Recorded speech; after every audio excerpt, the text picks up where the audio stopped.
तो भैया हम लोग विधायक और मंत्री और मुख्यमंत्री बनने नहीं आए हैं। हम लोग इस राज्य में व्यवस्था बदलाव के लिए आए हैं। सत्ता बदलाव होता रहता है, इसके विकल्प के तौर पे आ रहे हैं। हम लोग किसी को फायदा पहुंचाने के लिए नहीं आए और किसी को नुकसान पहुंचाने के लिए नहीं आए हैं। लोकसभा चुनाव में अपने प्रदर्शन से खासी सुर्खियां बटोरने वाले जयराम महतो अब झारखंड विधानसभा चुनाव की तैयारियों में जुटे हैं। महतो ने तय किया है कि वो झारखंड में मजबूती से अपने प्रत्याशी खड़े करेंगे। इसके लिए महतो पिछले कई दिनों से झारखंड के अलग अलग इलाकों में घूम रहे हैं। कई जगहों पर उन्होंने अपने पार्टी संगठन को विस्तार भी दिया है। महतो लगातार ये दोहरा रहे हैं कि वो झारखंड में व्यवस्था बदलाव की लड़ाई लड़ रहे हैं। उनका दावा है कि वो झारखंड में एनडीए और इंडिया गठबंधन से इतर एक तीसरे विकल्प के तौर पर आ रहे हैं। नहीं, हम लोग तीसरे विकल्प के तौर पे आ रहे हैं। हम लोग किसी को फायदा पहुंचाने के लिए नहीं आए और किसी को नुकसान पहुंचाने के लिए नहीं आए हैं। हम लोग अपना एक इमेज बनाए हैं। और मैंने तो स्पष्ट कहा कि देखिए, इससे पहले जो वोटिंग होता था इंडिया और एनडीए, तो आज भी अगर आप रांची की ही बात कर लीजिए, रांची के जो भी दो प्रत्याशी हैं, नाम ही ले लेता हूं, संजय सेठ जी।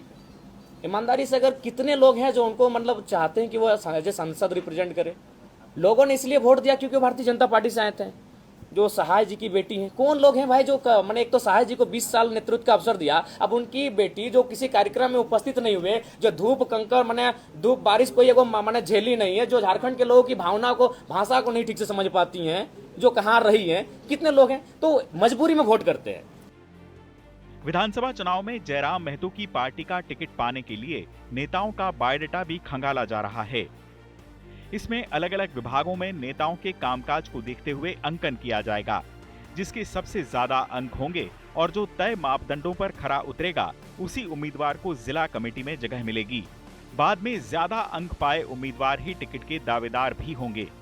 इसमें किसी जन आंदोलन में भागीदारी और उसका नेतृत्व करने की क्षमता, जनता का फीडबैक, संगठन का फीडबैक, राजनीतिक समझ और अनुभव के साथ साथ साक्षात्कार में मिले अंकों को जोड़ा जाएगा।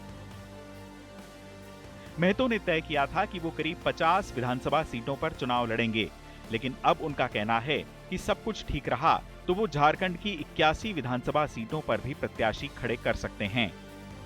नहीं, किसने कहा है कि 80 सीट पे हम नहीं लड़ रहे हैं? हमने क्या कहा था? पहला बात, आप लोग हर चीज को आप ले लेते हैं एकदम। हमने क्या था अनुमान? हमने क्या कहा था? हम लोग 8 लोकसभा लड़े हैं, 8 6 48 होता है, चतरा और झारखंड में 5-5 सीटें, यानी 46 तो लड़ेंगे ही लड़ेंगे। जहां लोकसभा लड़े हैं वहां विधानसभा लड़ेंगे ही लड़ेंगे। हम लोग जमशेदपुर नहीं लड़े थे, गोड्डा नहीं लड़े थे, पलामू में नहीं लड़े थे। हम ये आपको बता रहे थे कि अनुमान हम लोग 55 तक जा रहे हैं। अब हमने ये कहा था कि अनुमान, तो अगर समय बीतता जाएगा, हम लोग आगे बढ़ते जाएंगे, 81 को टच करेंगे, उसमें क्या हर्ज है? जयराम महतो का कहना है कि लोकसभा चुनाव के नतीजों ने साफ कर दिया है कि झारखंड की जनता का उन्हें भरपूर समर्थन मिला हुआ है। ऐसे में वो नई सरकार बनाकर प्रदेश की तकदीर बदलने का काम करेंगे। लोकसभा चुनाव में महतो ने कम से कम आधा दर्जन सीटों पर निर्दलीय उम्मीदवार उतारे थे, जिन्हें कुल मिलाकर 8 लाख से ज्यादा वोट मिले।